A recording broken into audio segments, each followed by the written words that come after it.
نسبت بیان کرتے ہوئے رب تبارک و تعالیٰ نے یوں بھی فرمایا والذین ہم للزکاۃ فاعلون، مسلمان وہ ہیں جو زکوٰۃ کا کام بھی انجام دیتے ہیں۔ گویا اللہ رب العزت نے مسلمانوں کی ڈیفینیشن میں داخل کر دیا جو نماز قائم کرتے ہیں، اور اسی کے ساتھ ساتھ اگر اللہ نے ان کو مقدار مال اتنا دیا ہے جو زکوٰۃ دینے کے لیے کافی ہوتا ہے، ضروری ہوتا ہے، تو وہ زکوٰۃ بھی دیتے ہیں۔ اب ذرا یہ آیتیں تو وہ ہوئی جس میں ثبوت زکوٰۃ ہوا۔ ان آیتوں کی طرف دیکھتے ہیں جن کے دیکھنے اور جن کے پڑھنے سے پتہ چلتا ہے کہ اگر زکوٰۃ کسی نے نہیں دیا تو اس کا وبال، اس کا نقصان کیا ہوگا۔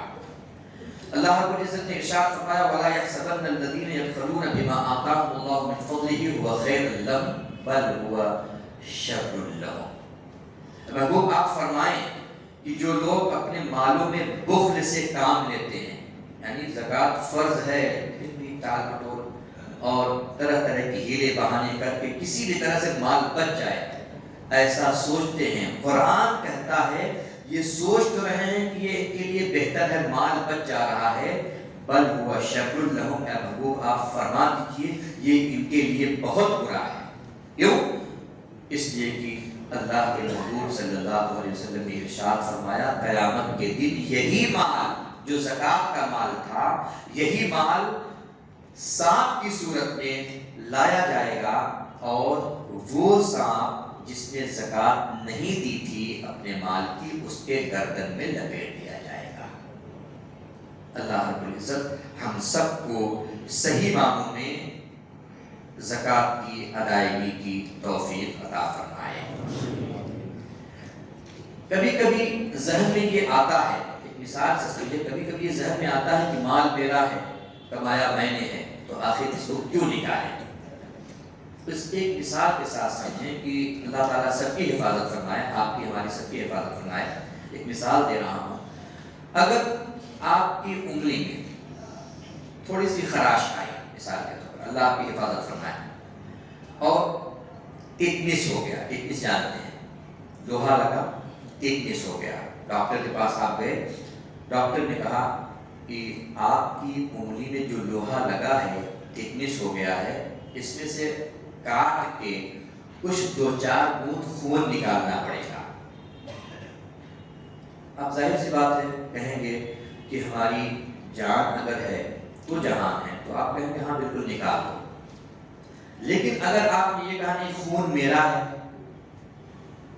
میں نے بڑی مشقت سے کھا پی کے خون بنایا ہے، میں نہیں نکلواؤں گا، تو پھر کیا ہوگا؟ اس کا نتیجہ یہ نکلے گا کہ جو ٹیٹنس ہوا ہے یہ بڑھتا جائے گا، 2 دن 4 دن کے بعد پھر آپ ڈاکٹر کے پاس جائیں گے اور کہیں گے کہ درد ہو رہا ہے، جب وہ پھر دیکھے گا تو کہے گا کہ آپ کی انگلی خراب ہو گئی ہے، اس کو کاٹنا پڑے گا۔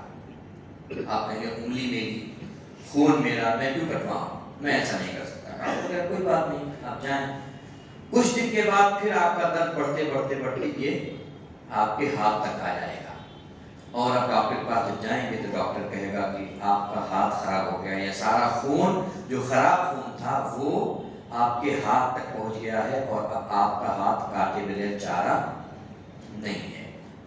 آپ اگر کٹوا لیے تب بھی غنیمت، لیکن نہیں کٹوائے تو کچھ دن کے بعد حالت یہ ہو جائے گی کہ وہ زہر آپ کے پورے جسم میں پھیل جائے گا، اور پھر وہ ہوگا جو آپ سوچ بھی نہیں رہے تھے۔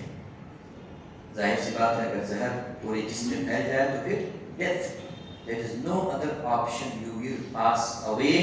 اگر آپ سوچیں کہ آپ نے شروع ہی میں توجہ دے دیا ہوتا اور 2 قطرہ خون نکال دیا ہوتا، 2.5 قطرہ، تو پھر اتنی بڑی مشقت سے آپ کو اپنی جان گنوانا نہیں پڑتی۔ یہ ایک مثال تھی، مثال اس وجہ سے دیا کہ آپ نے 1 لاکھ روپیہ کمایا، اگر آپ نے اسی 1 لاکھ پر ابتدا ہی میں جب حکم ہوا تھا 2.5% نکالنے کا، اگر ابتدا ہی میں نکال دیا ہوتا تو شاید آپ کا مال ہلاک ہونے سے بچ جاتا۔ اللہ کے رسول نے ارشاد فرمایا وہ مال جس کی زکوٰۃ نہیں دی گئی، اللہ رب العزت فرماتا ہے وہ میرے ذمے سے الگ ہو گیا۔ کبھی بھی ہلاک ہو سکتا ہے۔ اور اللہ کے رسول نے ارشاد فرمایا جس مال کی زکات دے دی گئی ہے رب تبارک و تعالیٰ اس کو اپنے ذمہ کرم میں ایسے دے دیتا ہے کہ وہ پھر ہلاکت سے محفوظ ہو جاتا ہے۔ اس کو بھی ایک مثال سے سمجھے، کبھی کبھی زندگی میں ایسا موڑ آتا ہے، آپ کہتے ہیں کہ بہت بالکل سمجھیے بال برابر بچ گیا ورنہ آج ایسا ہونے والا تھا۔ پتہ ہے کیوں؟ کیونکہ آپ نے امور دینیہ کو اور ہو سکتا ہے زکات کو صحیح طور پر ادا کیا تھا کہ اللہ رب العزت نے آپ کو بچا لیا، ورنہ دھکا لگتا گاڑی سے آپ گرتے اور کم سے کم 10 لاکھ روپیہ آپ کو ڈاکٹری میں ہاسپٹل میں دے کے آنا پڑتا۔ آپ تو یہ سمجھ رہے ہیں کہ دھکا لگ گیا، لیکن آپ یہ غور کریں کہ کیا آپ نے زکات تو صحیح سے نہیں نکالی تھی؟ اگر آپ صحیح سے زکات نہیں نکالے ہیں، آپ کا 50 لاکھ کا بیلنس رکھا ہوا ہے، دھکا لگے گا، آپ تو صرف یہ سوچ رہے ہیں کہ دھکا لگا، لیکن یہ اللہ تعالیٰ کی طرف سے انتظام ہے۔ رب نے فرمایا ہے رب کے محبوب کی زبان سے کہ جو مال زکات نہ دیا جائے اس پہ میری ضمانت، میری ذمہ داری ختم ہو جاتی ہے، کبھی بھی ہلاک ہو سکتا ہے۔ تو اس وجہ سے اب یہ نہیں سوچنا چاہیے کہ مال میرا، کمائی میری، اتنا پیسہ کیسے ہم زکات کے لیے دیں۔ یہ تمہیدی گفتگو اس وجہ سے ہم نے کی تاکہ زکات کی شرعی حیثیت بھی اور زکات کی اہمیت بھی ہمارے اور آپ کے دماغ میں بیٹھ جائے۔ اب زکات واجب ہونے کی چند شرطیں ہیں۔ کچھ شرطیں وہ ہیں جس کا تعلق اس انسان سے ہے جس کے اوپر زکات واجب ہے، اور کچھ شرطیں وہ ہیں جن کا تعلق مال سے ہے۔ توجہ دیں گے، ایک بات بہت قیمتی ہے، آپ یقین کریں اس سیشن کے لیے الحمدللہ، خیر میں اس طرح کے سیشن بہت کیا ہوں، لیکن اس سیشن کے لیے میں نے بڑی تیاری کی، بڑی جانفشانی کی، اور رات کے کہہ لیجیے 1 گھنٹے میں نے نیند کی ہوگی، باقی مختلف جہتوں سے تحقیق کرتا رہا، کیونکہ یہاں کے مسائل، بمبئی کے مسائل اور دوسرے جگہ کے مسائل الگ الگ ہیں، تو یہاں کے مسائل کیا ہیں اس پر بھی غور کرتا رہا، اور من جملہ جو مسائل ہیں اس پر بھی غور کیا، تاکہ ایک اچھا خلاصہ ہمارے اور آپ کے سامنے آ سکے۔ تو اس وجہ سے میں کہہ رہا ہوں کہ ہر بات کو بہت توجہ سے سنیے۔ زکات واجب ہونے کی جو شرطیں ہیں اس میں سے پہلی شرط یہ ہے کہ جو زکات دینے والا ہے وہ مسلمان ہو۔ گویا کوئی اگر مسلمان نہیں ہے تو شریعت اس کے اوپر زکات لاگو نہیں کرتا ہے۔ زکات واجب ہونے کے لیے جو زکات دینے والا ہے اس کا مسلمان ہونا ضروری ہے۔ دوسری چیز، جو زکات دینے والا ہے اس کا بالغ ہونا بھی ضروری ہے۔ بالغ کا مطلب یہ ہے کہ منہ زیر ناف آ گئے ہوں اور وہ استطاعت اس بات کی رکھتا ہو کہ اگر اس کی شادی ہو جائے تو بفضل تعالیٰ اس کے ہاں بچے کی پیدائش ہو سکے۔ عموماً یہ ایک ڈیفینیشن ہے، ورنہ اس کی اور بھی ڈیفینیشن بالغ بھی کی گئی ہے، یا 15 سال کم سے کم عمر ہو جائے، یہ بالغ ہوتا ہے۔ تو کوئی اگر بچہ ہے تو بچے کے اوپر زکات واجب نہیں ہے۔ اسی طرح سے زکات جو دینے والا ہے اس کا عقل والا بھی ہونا ضروری ہے۔ اگر کوئی بندہ ہے اس کے پاس لاکھ میں ثروت مال ہے، لیکن خود وہ پگلا ہے، پاگل ہے، اس کو سمجھ ہی بھی نہیں آتا ہے۔ پاگل سے مراد یہ کہ اس کو کچھ بھی نہ سمجھ میں آئے کہ کیا اچھا کیا برا ہے، بس یہ کہ بھائیوں کا مثال کے طور پہ حق تھا، 4 بھائی تھے، سب کا حق تھا، اور ابا چھوڑ کے گئے تھے 1 کروڑ روپیہ، جب ابا کا انتقال ہوا تو اب اس کے حصے میں بھی 25 لاکھ آ گیا، 25 لاکھ تو آ گیا، سب نے مل کے اس کو دے بھی دیا، لیکن یہ اتنا پاگل ہے کہ اس کو پتہ ہی نہیں کہ یہ پیسہ ہوتا کیا ہے۔ شریعت نے اس کو بھی زکات کا مکلف نہیں بنایا ہے۔ اور اسی کے ساتھ ساتھ جو زکات دینے والا ہے وہ آزاد بھی ہونا چاہیے، کسی کا غلام نہیں ہونا چاہیے۔ آج کل کی یہ شرط جو ہے عموماً دنیا میں ہے ہی نہیں، لیکن شریعت میں اس کا بیان ہوا ہے کہ ہو سکتا ہے اگر حالات ایسے آ جائیں، کوئی کسی کا غلام ہو جائے، بن جائے کسی زمانے میں، تو یہ شرط ملحوظ خاطر رہنا چاہیے۔ 5ویں شرط یہ ہے کہ مال بقدر نصاب ہونا چاہیے۔ بقدر نصاب کیا ہے؟ اس کو ذرا سمجھنے کی کوشش کریں آپ.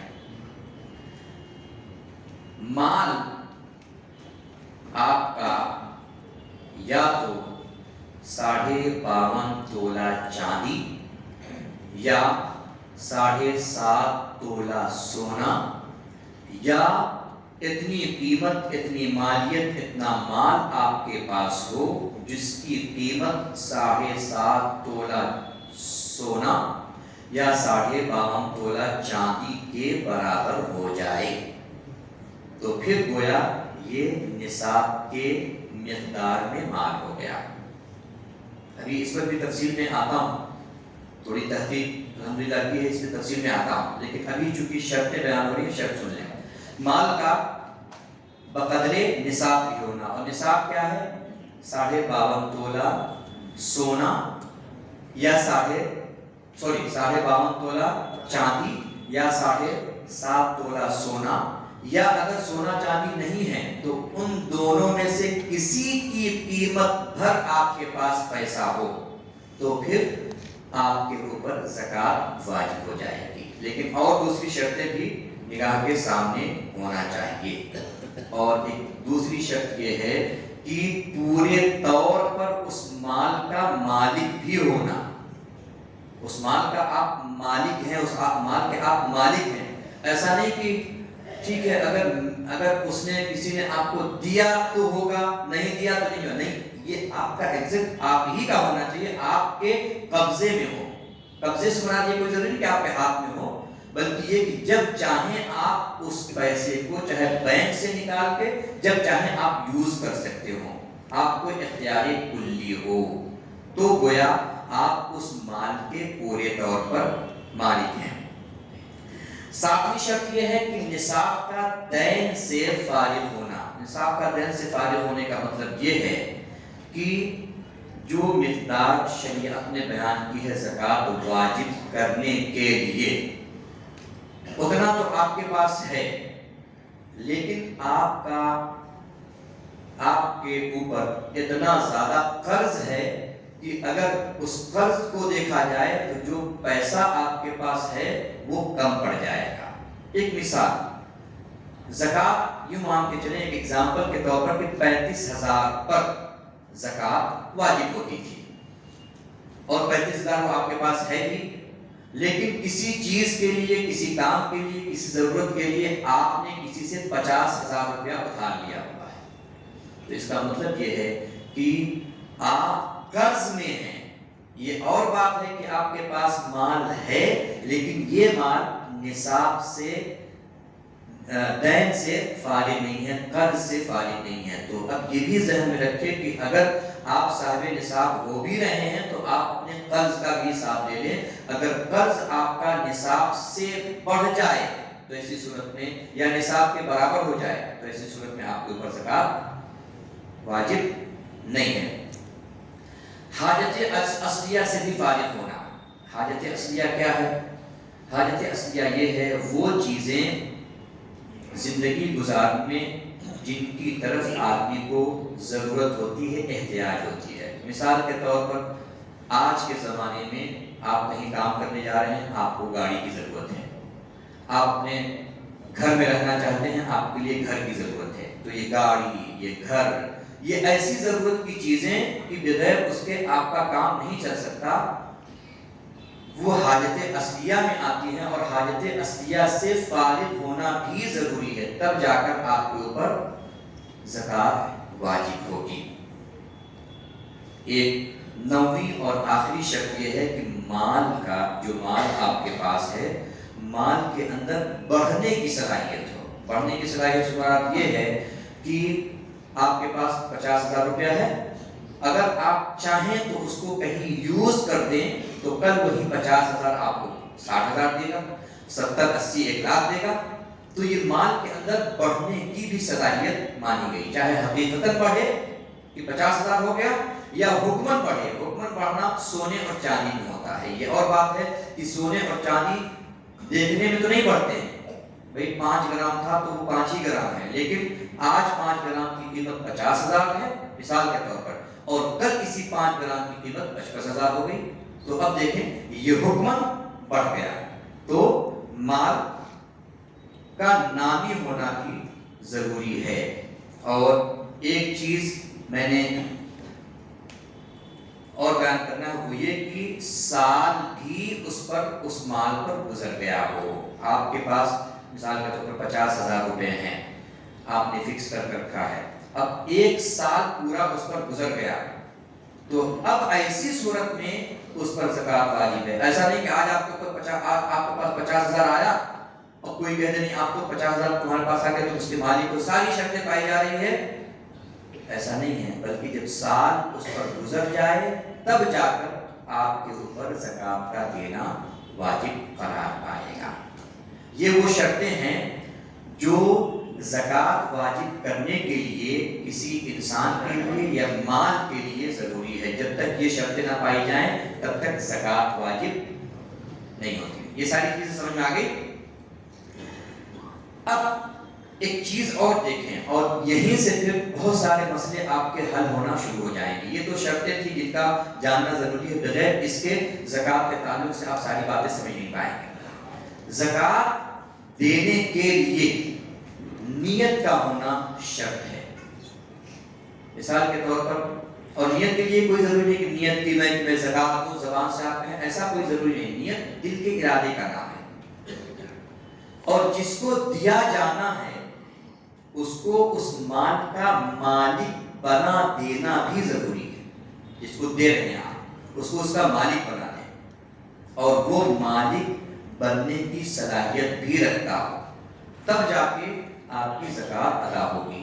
مثال کے طور پر آپ کے اوپر زکوٰۃ واجب تھی 50,000 فار ایگزامپل، اور آپ کو 50,000 زکوٰۃ نکالنی تھی، آپ نے دھڑلے سے 2 لاکھ 5 لاکھ روپیہ خیرات کر دیا، اور کوئی نیت نہیں، بس یہ کہ چلو خلق خدا ہے، اللہ کی مخلوق ہے، دیتے رہو دیتے رہو دیتے رہو۔ بعد میں کسی نے کہا کہ تم نے زکوٰۃ دی، تو کہا ہاں میں نے تو 2 لاکھ روپیہ ایسے بانٹ دیا، زکوٰۃ ادا نہیں ہوئی، اس لیے کہ زکوٰۃ دینے کے لیے نیت کا ہونا شرط ہے۔ اگر کوئی بغیر نیت کیے ہوئے دے دے زکوٰۃ نہیں ہوگی۔ اور یہیں سے یہ بھی سمجھ میں آ گیا کہ زکوٰۃ کی رقم، کفن، میت کو تیار کرنا کرانا، اور اسی طرح سے تجہیز و تکفین، اور اسی طرح سے مسجد میں لگانا درست نہیں ہے۔ کیوں؟ اس لیے کہ مسجد فی نفسہ ہی ایک مکان کی چیز ہے، مکان ہے، اور کوئی مکان فی نفسہ ہی مکان اس بات کی صلاحیت نہیں رکھتا ہے کہ وہ کسی چیز کا مالک ہو جائے۔ مکان مالک نہیں بنتا، بلکہ صاحب مکان مالک مکان ہوتا ہے، اور یہ مسجد اللہ کا گھر ہے، اس وجہ سے یہ بے نفسی ہی مالک بننے کی صلاحیت نہیں رکھتا ہے۔ اس وجہ سے کوئی سوچے کہ چلو مسجد میں دے دے زکوٰۃ ادا نہیں ہوگی۔ اسی طرح سے تجہیز، تکفین اور مردے کی تیاری کرنے کے لیے، مرحوم کے لیے کوئی سوچے کہ دے دو، نہیں ہوگی، اس لیے کہ جو مر جاتا ہے وہ بھی مال کا مالک ہونے کی صلاحیت اب نہیں رکھتا۔ اس وجہ سے کسی بھائی نے، کسی چاچا نے مجھ سے پوچھا تھا، تو میں نے کہا کہ میں انشاءاللہ اس کو جب وہ بات آئے گی تو رکھوں گا۔ بہرحال یہ آپ ذہن میں رکھیں کہ اس طرح سے اگر کوئی زکوٰۃ دے رہا ہے اس کی زکوٰۃ نہیں ہوگی۔ نیت بھی شرط ہے، اور جس کو دے رہا ہے اس کو مالک بنانا بھی شرط ہے، اور مالک بننے کی وہ صلاحیت بھی رکھتا ہو، تب جا کے زکوٰۃ ادا ہوگی۔ اچھا، ایک مسئلہ عام طور سے آتا ہے کہ ایک صاحب نے پوچھا تھا کہ حضرت کیا میں اپنے اگلے سال والی زکوٰۃ، جو اگلے سال مجھے زکوٰۃ دینا ہے، مثال کے طور پر آج میرے پاس 50 لاکھ روپیہ ہے اور لوگوں کو ضرورت ہے، 50 لاکھ کی زکوٰۃ کی مالیت جو ابھی مجھے بن رہی ہے، میں ابھی تو دے ہی رہا ہوں، اور امید ہے اللہ کی ذات سے کہ یہ 50 لاکھ میرا اگلے سال بھی باقی رہے گا، تو کیا میں آئندہ آنے والی سال میں جو زکوٰۃ میرے اوپر واجب ہونے والی ہے اس متعینہ رقم کو میں اسی سال زکوٰۃ میں دے سکتا ہوں؟ بلا شبہ آپ دے سکتے ہیں، بلا شبہ آپ دے سکتے ہیں۔ آپ کی نیت پر آپ کو ثواب بھی ملے گا، اور اس پر کہ آپ نے خلق خدا کی ضرورت کو دیکھتے ہوئے زکات دیا، شاید اللہ کی ذات سے امید یہ ہے کہ بہتر سے بہتر ثواب ملے۔ یہ ایک مسئلہ ہے جس کو سمجھنا ضروری ہے۔ کبھی کبھی لوگ سوچتے ہیں کہ نہیں، جب رمضان آئے گا تبھی زکات دینی ہے، جب سال گزرے گا تبھی زکات دینی ہے۔ ہاں، سال گزرنے پہ زکات دینا ضروری ہے، لیکن اگر کوئی چاہے کہ پہلے سے اگلے سال والی زکات دے دے، الحمدللہ دے سکتا ہے۔ اچھا، یہ تو شرطوں کے بارے میں ہوا، اور نیت کے بارے میں، اور مالک بنانے کے بارے میں۔ اب ذرا سا ان کے تعلق سے غور کرتے ہیں جن کو زکات دیا جانا ہے۔ Those who will receive zakat, not those who are giving zakat. جو دینے والے ہیں ان کا بیان تو ہو گیا، یہ کنڈیشن ہونی چاہیے، مال ایسا ایسا ایسا ہونا چاہیے، یہ تو بیان ہو گیا۔ اب جن کو زکات دیا جانا ہے وہ کون سے لوگ ہیں، ان کو توجہ کے ساتھ سن لیں۔ رب تبارک تعالیٰ نے قرآن مقدس میں ایسے 8 لوگوں کا یا ایسے 8 جماعت کے لوگوں کا ذکر کیا جن کو زکات کی رقم دی جا سکتی ہے، اور سورہ توبہ کے اندر تفصیلی طور پر ان کا بیان ہوا۔ انما الصدقات للفقراء والمساکین والعاملین علیہا والمؤلفۃ قلوبہم وفی الرقاب والغارمین وفی سبیل اللہ وابن السبیل۔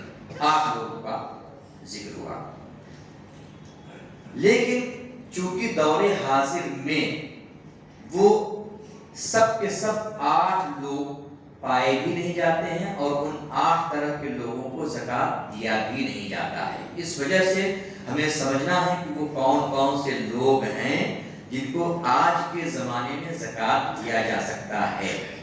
ایک صورت جو پہلے بیان کی گئی تھی سرکار کے زمانے میں، اور جو بعد میں منسوخ ہو گئی، کینسل ہو گئی، وہ یہ تھی کہ کافروں کو بھی اس زمانے میں تھوڑا بہت دے کر ان کی دلجوئی کی جاتی تھی تاکہ وہ اسلام کی طرف رغبت کریں، اور کبھی کبھی ایسا بھی ہوا کہ وہ اسی زکات کی بنیاد پر اسلام کی طرف آئے۔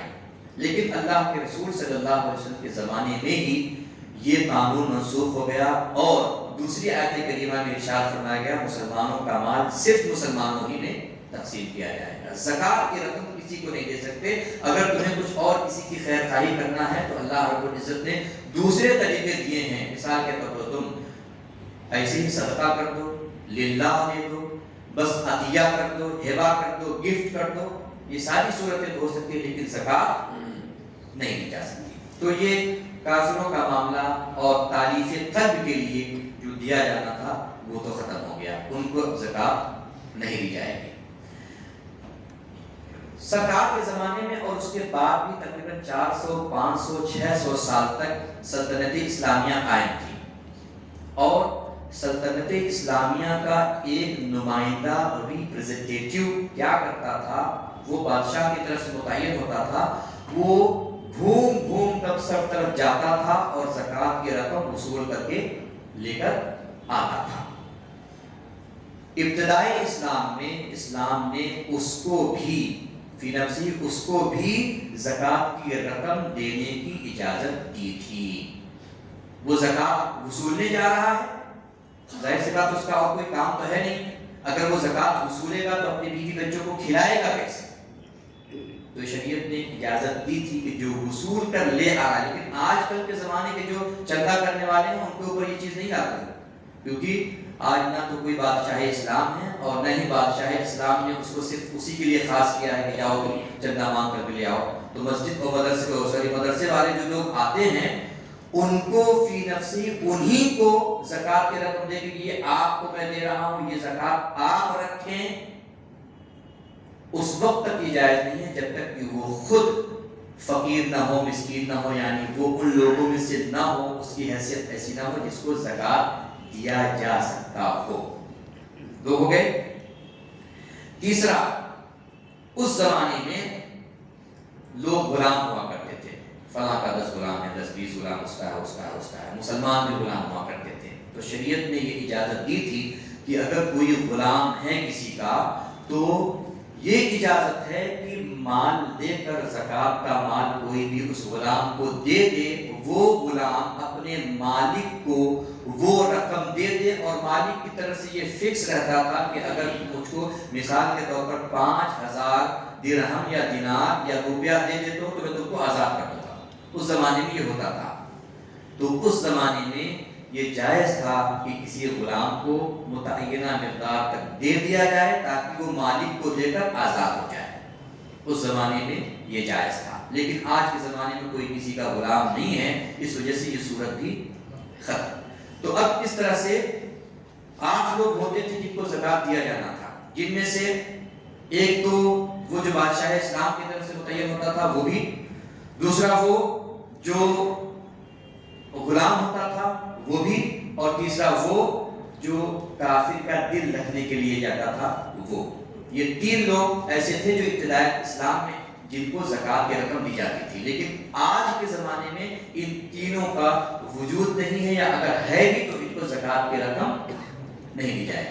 اب ظاہر سی بات ہے 8 لوگوں کا قرآن نے ذکر کیا تھا، تو اب 3 کو اگر نکال دیا جائے تو 5 لوگ ایسے بنتے ہیں جن کو زکوٰۃ دی جا سکتی ہے، یہ نہیں دی جا سکتی۔ نیند تو نہیں آ رہی ہے؟ تھوڑا سا ٹاپک یہ خشک ہے، لیکن میں کوشش کر رہا ہوں کہ ساری چیزیں یکے بعد دیگرے آپ کے ذہن میں آ جائیں، اور انشاءاللہ اللہ نے چاہا تو یہی ایک سیشن آپ ذہن میں رکھ لیں، زندگی بھر زکوٰۃ کے مسائل میں آپ الجھیں گے نہیں انشاءاللہ۔ اللہ رب العزت ہم سبوں کو اس کی توفیق نصیب فرمائے۔ اب وہ 5 لوگ یا 5 افراد یا 5 مجموعہ یا 5 گروپ جن کو زکوٰۃ دی جا سکتی ہے، وہ کون لوگ ہیں؟ جلدی جلدی میں بول دیتا ہوں۔ ایک تو فقیر۔ فقیر وہ کون ہے؟ جس کے پاس مال تو ہے لیکن اتنا مال نہیں ہے جو نصاب تک پہنچ جائے۔ مثال کے طور پر کوئی بندہ ہے جس کے پاس 5000 روپیہ ہے، 10000 روپیہ ہے، 15-20 ہزار روپیہ ہے، لیکن یہ اس سے کم ہے جتنے پہ نصاب لاگو ہوتا ہے۔ نصاب کی مقدار فار ایگزامپل رات میں نکال رہا تھا، آپ کے بمبئی میں چاندی کی قیمت 10 گرام چاندی کی قیمت غالباً 71 روپیہ 60 پیسہ ہے، فار ایگزامپل، کچھ کم زیادہ بھی ہو سکتا ہے۔ تو اس حساب سے میں نے جب نکالا تو چونکہ 1 تولہ 10 گرام اور 10 گرام کی قیمت 71 روپیہ 60 پیسہ، اور اس طرح سے جب 71 روپیہ 60 پیسہ 10 گرام کا ہوا تو ہم نے جب 52.5 تولہ کی قیمت نکالی تو 52.5 انٹو 71 جب کیا تو تقریباً جو میرے پاس جو ایک لم سم رزلٹ آیا وہ ہے 37,590 روپیہ۔ لم سم ہے یہ، ایگزیکٹ اماؤنٹ کچھ اور کم یا زیادہ ہو سکتے ہیں تھوڑا بہت، لیکن یہ لم سم کی میں بات کر رہا ہوں۔ تو 37,570 روپیہ اگر کسی کے پاس ہے تو پھر وہ صاحب نصاب ہو جاتا ہے۔ اگر اس کے اس مال پر سال گزر جائے تو پھر اس کے اوپر زکوٰۃ بھی واجب ہوگی۔ ایگزیکٹ ایک اماؤنٹ نہیں ہے، لیکن آپ کو تقریبی فہم کے لیے میں بتا رہا ہوں۔ تو جس کے پاس اتنا مال نہیں ہے جو نصاب تک پہنچ جائے، مطلب سے دیگر کیوں کہہ لیجیے کہ اتنا مال نہیں ہے جو 37,570 کو پہنچ جائے، اور اگر سونے میں جوڑیں، سونے کے حساب سے جوڑیں تو 1 تولہ کی قیمت میں نے اندازہ یہ نکالا کہ 5,500 فار ایگزامپل، کچھ کم زیادہ بھی ہو رہا ہے، کہیں 5400 ہے تو کہیں 5700 ہے، کہیں 5900 ہے، لیکن بمبئی کی جو لاسٹ 2 days بیفور کی جو قیمت تھی گوگل سے میں نے نکالا، اللہ عالم صاحب جو صحیح ہے غلط ہے، بہرحال یہی گوگل نے بتایا کہ 1 تولہ کی قیمت تقریباً 55,000 روپیہ بنتی ہے۔ اور جب 1 تولہ کی قیمت 55,000 روپیہ بنی تو اگر آپ 7.5 تولہ کی قیمت نکالیں گے، جو 7.5 تولہ تقریباً 75 گرام بنے گا، تو 75 گرام کی قیمت کل 4 لاکھ پورا ہوگا، 4,12,500 روپیہ۔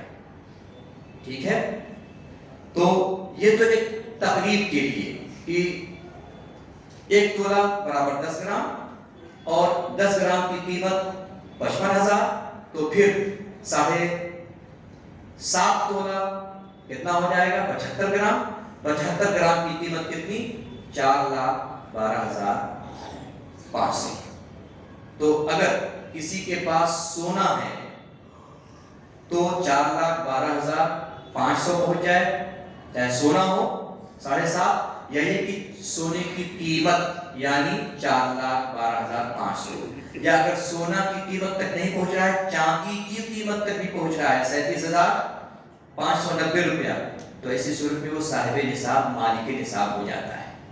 کچھ لوگ یہ سوچتے ہیں کہ نہیں مالک نصاب ہونے کے لیے غریب ہونا ضروری ہے، نہیں، مالک نصاب ہونے کے لیے جو شریعت نے مقدار مال کی متعین کی ہے وہ مقدار انسان کے پاس ہونا ضروری ہے۔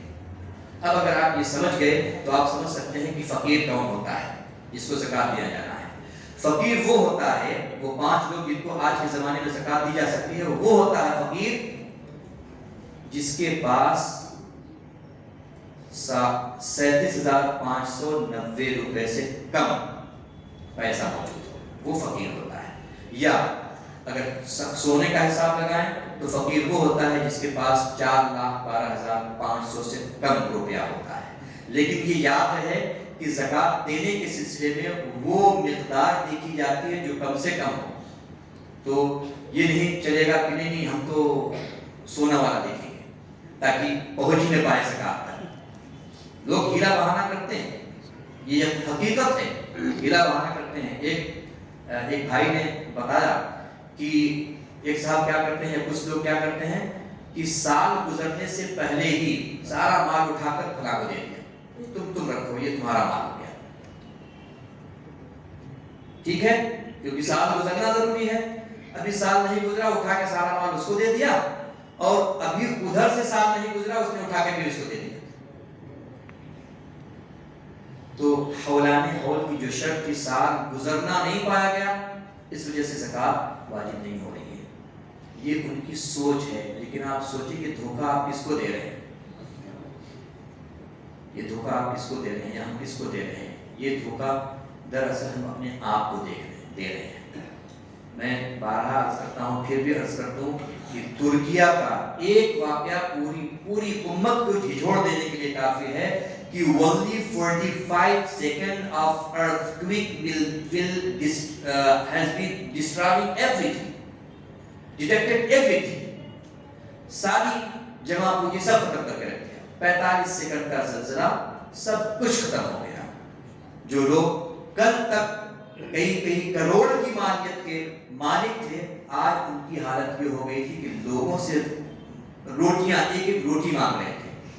شاید یہ غضب اسی وجہ سے آیا ہو کہ رب تبارک و تعالیٰ کی نافرمانی ہوئی ہو۔ اور ظاہر ہے اللہ نے فرمایا وَمَا أَصَابَكُم مِّن مُّصِيبَةٍ فَبِمَا كَسَبَتْ أَيْدِيكُمْ، اگر تم کو کوئی مصیبت پہنچتی ہے تو تم کو غور کرنا چاہیے کہ کہیں نہ کہیں تم نے کچھ کمی شریعت کے سلسلے میں ضرور کی ہے۔ ہمارے علماء کا ہاتھ یہ تھا کہ اگر کانٹا بھی چبھ جاتا تھا تو وہ غور کرتے تھے کہیں ایسا تو نہیں کہ میں نے کہیں کوئی ناکردگی چھوٹی سی کوئی ایسی چیز تو نہیں کر دی جس کی وجہ سے اللہ رب العزت نے ہمیں اس کانٹا دھس جانے کی مصیبت میں رکھا ہے۔ اس وجہ سے یہ ہیلا بہانہ کر کے کہ 6 مہینے سے پہلے اس کو دے دو، وہ اس کو دے دے اور اس طرح زکوٰۃ دی جائے، یہ کارگر نہیں ہے۔ یہ سوچنا چاہیے کہ ہم اور آپ اپنے آپ کو دھوکہ دے رہے ہیں۔ آگے بڑھتے ہیں۔ دوسرا وہ شخص جس کو زکوٰۃ دی جا سکتی ہے وہ ہے مسکین۔ فقیر اور مسکین دو اصطلاحیں ہیں۔ فقیر وہ ہے جس کے پاس کچھ مال تو ہوتا ہے لیکن نصاب تک نہیں پہنچتا ہے، اور مسکین وہ ہوتا ہے جس کے پاس کچھ بھی نہیں ہوتا ہے، ایون تو اس کے پاس کھانے کے لائق ہوتے ہیں تو وہ مسکین ہوتا ہے۔ تو فقیر، مسکین۔ تیسرا شخص جس کو زکوٰۃ دی جا سکتی ہے وہ ہے بہت زیادہ قرض میں ڈوبا ہوا شخص۔ اس کے پاس لاکھ بہت سارا کچھ ہے، لیکن اس نے جو لوگوں سے قرض لیا ہے کسی بنیاد پر، وہ سارا قرض اگر جمع کیا جائے تو جتنا اس کی جمع پونجی ہے وہ قرض اس کی جمع پونجی تک کو ختم کر دے۔ اس کا مطلب یہ ہے کہ وہ مقروض ہے، اور شریعت کی زبان میں اس کو غارب بولتے ہیں۔ ایسا شخص بھی زکوٰۃ لے سکتا ہے اور ایسے شخص کو بھی زکوٰۃ دیا جانا جائز ہے۔ فی سبیل اللہ ایک شخص وہ ہوتا ہے جو اللہ کی راہ میں نکلا ہوا ہوتا ہے۔